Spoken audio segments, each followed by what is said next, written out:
I'm Greg Jarrett. I'm Sandra Smith. I'm Charles Payne, and this is the Fox News Rundown. Wednesday, March 25th, 2020. I'm Lisa Brady. Even during a global pandemic, riding to America's rescue is no easy feat in Washington. We really are in this terrible us versus them moment where any advantage you can have over your political opponent must be taken, even in the worst of times. I'm Dave Anthony. For many Americans, the bills are piling up, but the paychecks aren't coming anymore. I'm encouraging people to really get into conserve mode right now. And by conserve mode, what I mean is all unnecessary spending must stop immediately. And I'm Cal Thomas. I've got the final word on the Fox News Rundown. While millions of Americans are essentially hibernating to help stop the spread of the new coronavirus, a new spirit of cooperation has been sprouting in Washington. But that didn't last long. I don't know what's in their hearts, but we've seen this before where they clearly have shown they'd rather hurt the country for their own political power, and it is just disgusting. Arizona Senator Martha McSally among the Republicans blaming Democrats after phase 3 of coronavirus relief, an epic stimulus package, stalled following days of bipartisan talks between lawmakers and the White House.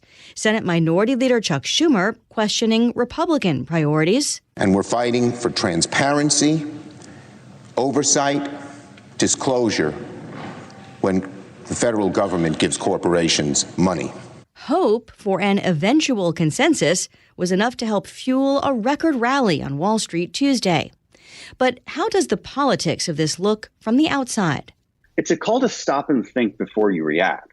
Congressman Dan Crenshaw is a Republican congressman from Texas and a former Navy SEAL.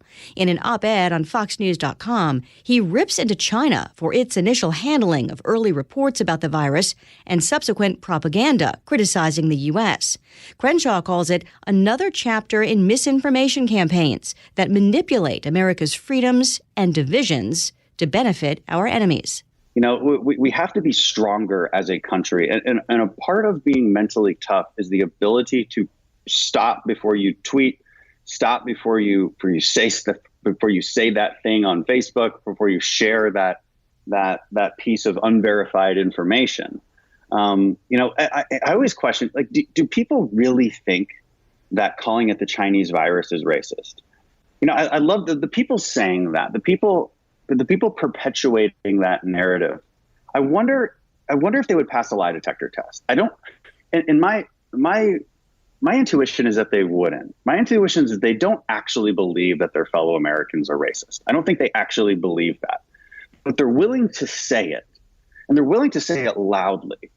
And, you know, why is that? Well, it's political opportunism more than anything else, right? Because we really are in this terrible us versus them moment where any advantage you can have over your political opponent must be taken, even in the worst of times. And I think that's the message I'm trying to send people. I mean,